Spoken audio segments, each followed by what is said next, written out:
Hello friend, super સહેલિયાથી હું દીપા અને આજે આપણે બનાવીશું ખીચડો. તો મકર સંક્રાંતિ ઉપર ગુજરાતમાં ઘરે ઘરે લોકો ગળ્યો ખીચડો અને તીખો ખીચડો બનાવતા હોય છે. આજે તીખો ખીચડો, ઘઉંનો તીખો ખીચડો કેવી રીતે બનાવવાનો એ આ વિડીયોમાં જોઈશું અને સાથે સાથે વૈજ્ઞાનિક અને ધાર્મિક રીતે એનું શું મહત્વ છે એ પણ આપણે જોઈશું. અહીંયા ઘઉંનો તીખો ખીચડો બનાવવા માટે અહીંયા મેં છડેલા ઘઉં લીધા છે. મેઝરિંગ સ્પૂનનો 1 કપ છડેલા ઘઉં લેવાના છે. તમારી પાસે છડેલા ઘઉં ન હોય તો ઘઉંના ફાડા કે પછી રેગ્યુલર ઘઉં જે ઘરમાં હોય એ પણ લઈ શકો છો.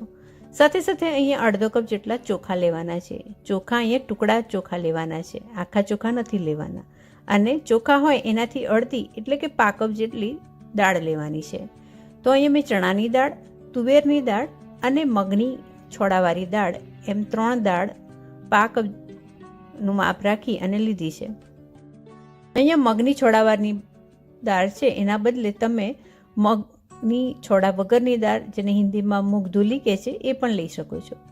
સાથે સાથે અહીંયા મેં ખારેક લીધી છે. અહીંયા 2 થી 3 ખારેક લેવાની છે, જેના આ રીતે પીસીસ કરી લેવાના છે અને 2 થી 3 ચમચી જેટલા શિંગદાણા લેવાના છે. સૌથી પહેલાં એ કરવાનું છે કે ઘઉંને 7 થી 8 કલાક માટે પલાળી દેવાના છે, 2 વાર ધોઈને. 7 થી 8 કલાક પછી આ જોઈ શકો છો ઘઉં સરસ રીતે પલળી ગયા છે. મેં આખી રાત ઘઉંને પલાળી દીધા હતા, એટલે કે રાત્રે પલાળી દેવાના તો સવારે તમે જોઈ શકો છો દાણો સરસ ફૂલી ગયો છે.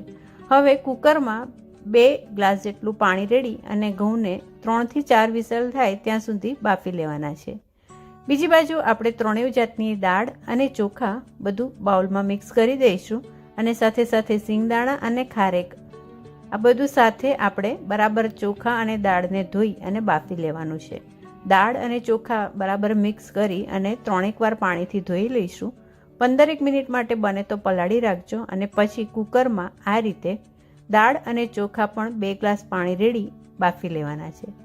બાફતી વખતે સાથે સાથે સિંગદાણા અને ખારેક પણ આપણે બાફી લેવાની છે. એક બાજુ આપણે ઘઉં તો બાફવા મૂકી દીધા છે, જેની 4 વિસલ થવા દઈશું અને સાથે સાથે આ દાળ, ચોખા, સિંગદાણા અને ખારેક બધું મિક્સ કરીને પણ બાફી લઈશું. તો એની પણ 3 થી 4 વિસલ થવા દઈશું. તો બેઉ બફાઈ જાય પછી આપણે વઘારવાનો છે આપણો ખીચડો. ખીચડો વઘારવા માટે અહીંયા આપણે 1 ચમચી જેટલી રાઈ લઈશું, અડધી ચમચી જીરું લઈશું, થોડા કડી પત્તા લઈશું, 4 થી 5 લવિંગ લઈશું, 4 થી 5 મરી લઈશું, કાળા મરી લેવાના છે, જાવંત્રી અડધી ચમચી જેટલી લીલા મરચાંની પેસ્ટ, 2 ઇંચ જેટલો આદુનો ટુકડો, થોડુંક તજના ટુકડા અને સાથે સાથે લાલ મરચું. અહીંયા મેં લીલી તુવેરના દાણા લગભગ અડધો કપ જેટલા લીધા છે, એ જ પ્રમાણે લીલા વટાણા એ પણ અડધો કપ જેટલા લીધા છે. અને સાથે સાથે અહીંયા ઉપરથી નાખવા માટે સફેદ તલ 2-3 ચમચી, અડધી કાચલી કોપરાની જેને હું છીણી લઈશ અને કોથમીર લેવાના છે. કોથમીર એક 50 થી 100 ગ્રામ જેટલા લેવાના. આ બાજુ તમે જોઈ શકો છો કે ઘઉં સરસ રીતે આપણા બફાઈ ગયા છે. 4 વિસલ કરી હતી, સરસ ઘઉં બફાઈ ગયા છે અને એ જ પ્રમાણે દાળ અને ચોખા પણ બફાઈ ગયા છે. ચલો હવે આપણે ખીચડો વઘારી લઈએ. તો ખીચડો વઘારવા માટે એક જાડું વાસણ લેવું, નોનસ્ટિક હોય તો નોનસ્ટિક લેવું અને એની અંદર લગભગ 100 ગ્રામ જેટલું ઘી લેવાનું છે. અહીંયા ઘી થોડું ગરમ થાય એટલે આપણે રાઈ એડ કરી લઈશું. રાઈ થોડી પોપઅપ થાય એટલે એની અંદર જીરું નાખી દઈશું અને જીરું થોડું થાય પછી આપણે 1 બાય 1 બધા તેજાના એડ કરતા જઈશું. તો ફ્રેન્ડ્સ, રાઈ અને જીરું આપણે નાખી દીધું અને પછી એની અંદર લવિંગ છે, મરી છે, તજના ટુકડા છે. અહીંયા તમે તમાલપત્ર પણ આ ટાઈમે નાખવા ઈચ્છતા તો નાખી શકો છો. આ મેં જાવંત્રી નાખી દીધી છે. ઘરનું લાલ મરચું નાખી દીધું. નાખી દઈશું આમાં આપણે કડી પત્તા અને કડી પત્તા નાખ્યા પછી એની અંદર લીલા મરચાંની પેસ્ટ સાંતળી લઈશું. તો અહીંયા લસણનો બિલકુલ ઉપયોગ નથી કરવાનો. લીલા મરચાં અને આદું નાખવાનું છે. તો લીલા મરચાં અને આદુની પેસ્ટ આપણે નાખી દીધી છે, એને સાંતળી લીધી છે અને એની અંદર પછી વટાણા અને સાથે સાથે નાખી દેવાના છે લીલી તુવેરના દાણા. તો વટાણા અને લીલી તુવેરના દાણા આ રીતે પાણીમાં ધોઈ અને એડ કરી લેવાના છે અને થોડું એને હલાવવાનું છે અને સાથે સાથે આપણે મીઠું નાખી દઈશું એટલે દાણા સરસ રીતે જલ્દી થોડા ચડી જાય. તો ફ્રેન્ડ્સ, આ રીતે ખીચડો ચોક્કસ બનાવજો. બહુ જ સિમ્પલ રેસીપી છે આ ખીચડો બનાવવાની. અને એકવાર તમે ઘઉં અને દાળ ચોખા બરાબર રીતે બાફીને તૈયાર કરી લો પછી ફટાફટ બની જાય છે. આ 1 થી 1.5 ચમચી જેટલું મીઠું નાખી દીધું છે. અહીંયા મેં ઘઉં અને ચોખા બાફતી વખતે મીઠું નહોતું નાખ્યું, એટલે એ બધાના ભાગનું થોડું આગળ પડતું મીઠું નાખી દીધું.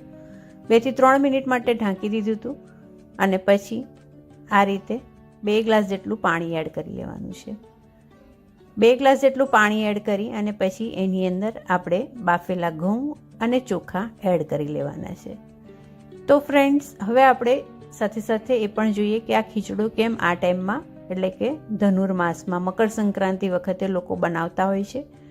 કેમ કે એવું માનવામાં આવે છે ધાર્મિક રીતે કે આ ટાઈમે જ્યારે ગ્રહોની દશા થોડી એ થતી હોય છે ત્યારે ખીચડો બનાવીને ખાઈએ તો ખીચડામાં રહેલા ચોખા અને દાળ એ બધું બધા ગ્રહો સાથે એની સરખામણી કરવામાં આવે છે. અને આ ટાઈમે ખીચડો ખાવાથી આપણા ગ્રહો એકદમ પાવરફુલ થાય છે અને આપણે ગ્રોથ માટે એટલે કે પ્રગતિ માટે આપણને સારું રહે છે.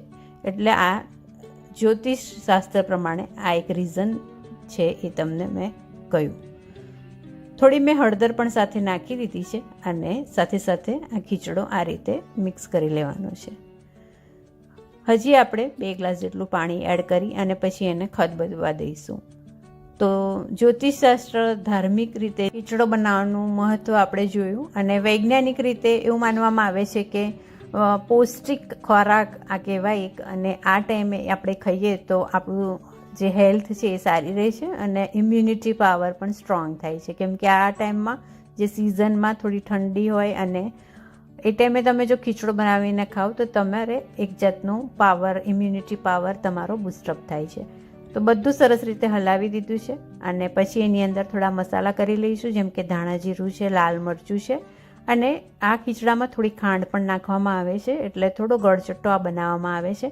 એટલે અહીંયા આપણે સાથે સાથે 4-5 ચમચી જેટલી ખાંડ પણ નાખી દઈશું. ખાંડ ટોટલી ઓપ્શનલ છે, જો તમારે ન નાખવી હોય તો તમે સ્કીપ પણ કરી શકો છો. તો આ રીતે આપણો ખીચડો લગભગ તૈયાર થઈ ગયો છે. હજી બસ બીજી 4-1 મિનિટ માટે થોડોક એને થવા દઈશું.